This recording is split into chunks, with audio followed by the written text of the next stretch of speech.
Okay, shall we do good, then bad, good, then bad? And if it says good down here, that means that I use it every day. Bad means I would never take it onto a professional set and would like a refund. Right, let's start with the positive. I primarily shoot Arri, Canon, Blackmagic and Red, but here in France, the demand is mainly for Sony, which has meant that over the last year, I've had to start investing in Type A cards. Now, if Angelbird hadn't released these 1 terabyte cards, I would have ended up spending a massive fortune on Sony Tough cards for zero gain and way less after-sales coverage. But I also picked up a lot of these new superfast CF Express Type B cards and readers and pocket drives for my Canon Red and Blackmagic cameras. So now I'm saving around 30 minutes per 4 terabyte download, which is an undeniable huge time saving for me. So if you need camera media, I highly recommend all of their products. Full reviews of all the cards and descriptions will be linked down below. Oh boy, I truly hate this thing and was completely suckered by Atomos' slick marketing. While it does add SDI to my Ninja 5, which is great, receiving a product that's hardware capable but software bricked has left a bad taste in my mouth. It's also poorly designed as it eliminates the use of previously established Ninja 5 accessories like your Ninja 5 cage.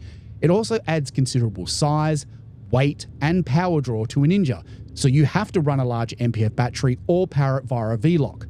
The end result is a super top-heavy, pregnant whale of a device that requires hundreds of dollars in software licensing fees to unlock the hardware features, which Shimol and Hollyland ship unlocked out of the box for less.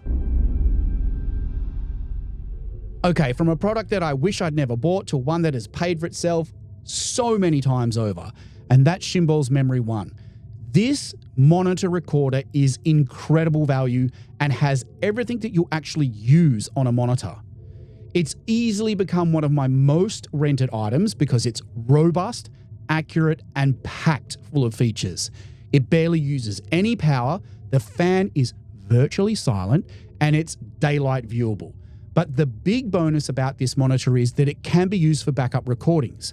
I'm not saying primary like a video assist or a Ninja, but backups in case you have an issue with your primary camera media. If Shimol could just add ProRes to this thing, it would be a far better product than the Atomos Ninja 5 because this beats the Ninja 5 everywhere else, hands down.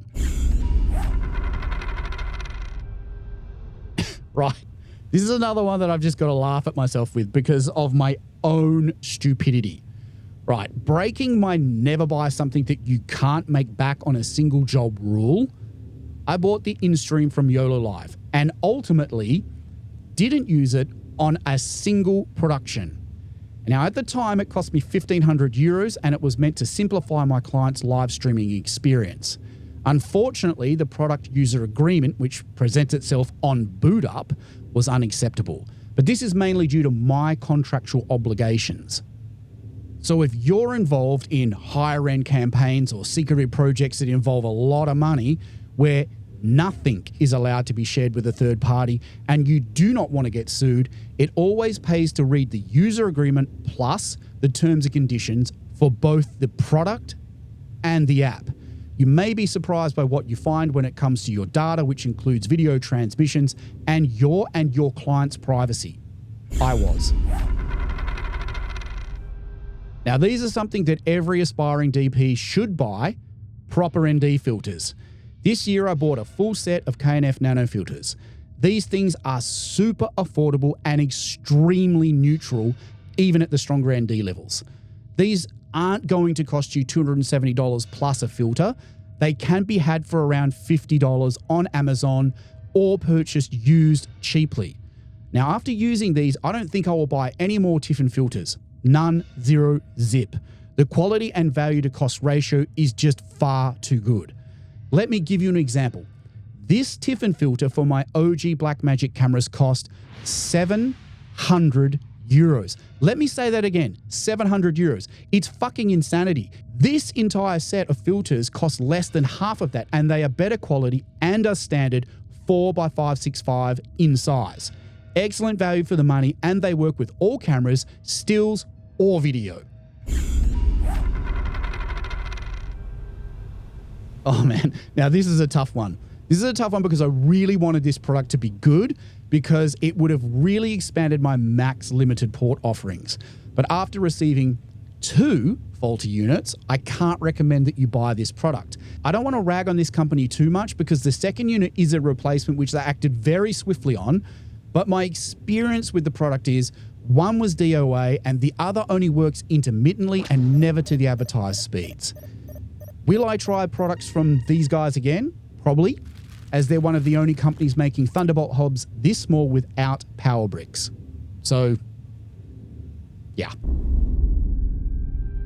All right, you can't have a list like this without a quality light, and this is by far the best light that I have purchased to date. This is the Zhiyun Molus B500, and it was announced last year at NAB 2024. And I swooped on it, and I got that B500 straight away. I ran a stack of tests on it to find that it was more accurate, way more accurate, and still as bright as my Aperture light, which is far more expensive. And since then, I've used it on every project I've made. During that same time, I haven't used my much bigger, heavier, and less portable Aperture light once. Maybe I should sell it.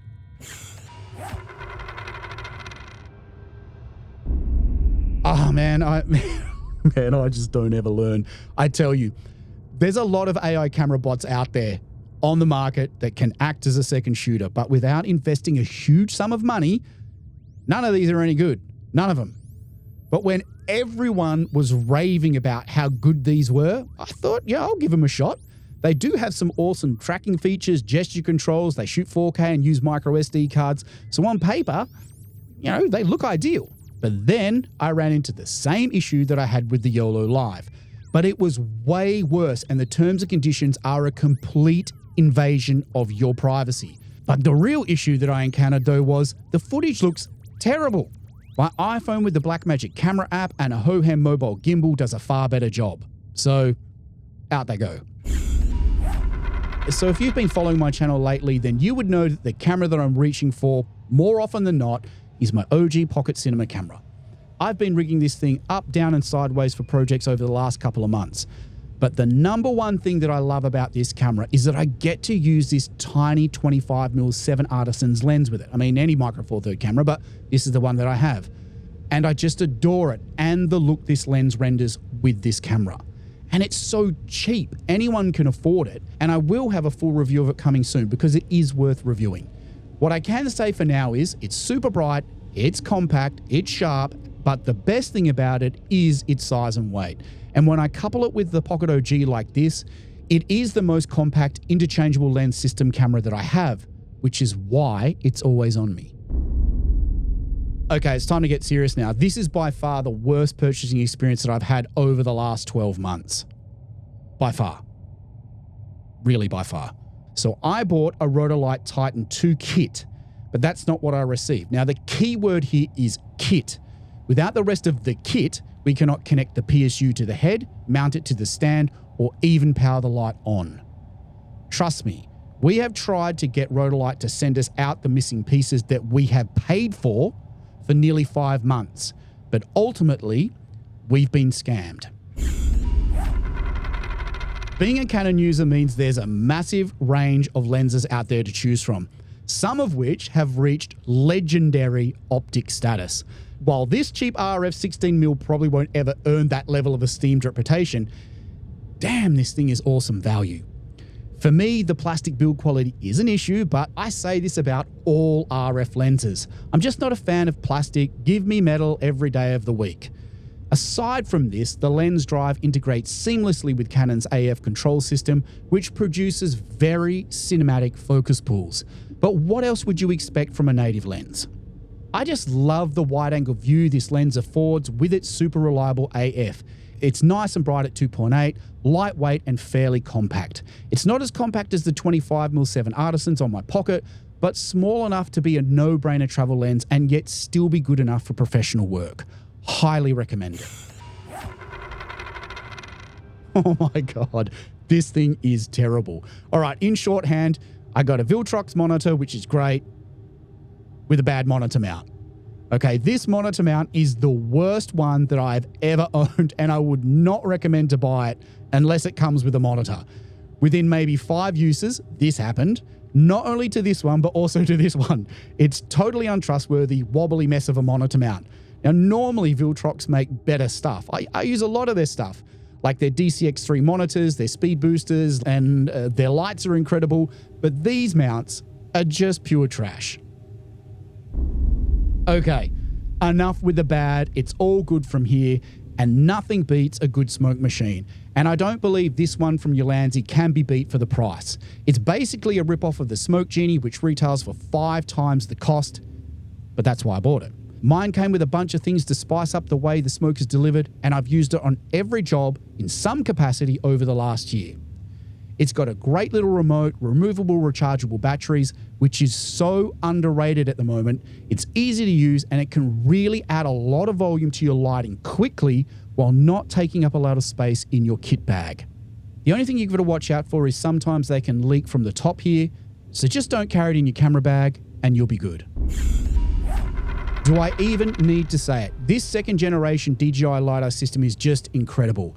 I've owned mine now for a little while, and once programmed correctly, this thing works like a dream. Yes, there are some things that could be better, like the way it mounts to your camera. It could have longer cables, better battery life, but being able to take vintage lenses and add them to 0 AF cameras is priceless. I originally bought this for my Pixel 6K, but I've since decided not to get that camera and opted for an older Pocket OG, a 6K Pro, and a 6K full frame, used for the same price. And I'll talk about this in another video if you're interested. For now, I can't heap enough praise onto this system. If you can afford it, get it. If you can't, rent it. You'll see what everybody's talking about.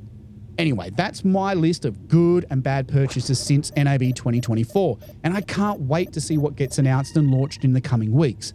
Blackmagic Design will no doubt make some improvements to the Pixis, which has reportedly had poor sales and has already seen a $500 price drop. Perhaps Blackmagic Design is planning on moving the Pocket 4K and 6K Pro into the Pixis form factor so that there is a version with internal NDs. But that's it for now. Let me know what you've bought over the last year and what's been worth the money, what's been a waste, and what you're hoping to see from NAB 2025. Swipe up, tag your friends, like and subscribe, comment below. If I make this follow, don't let this flop.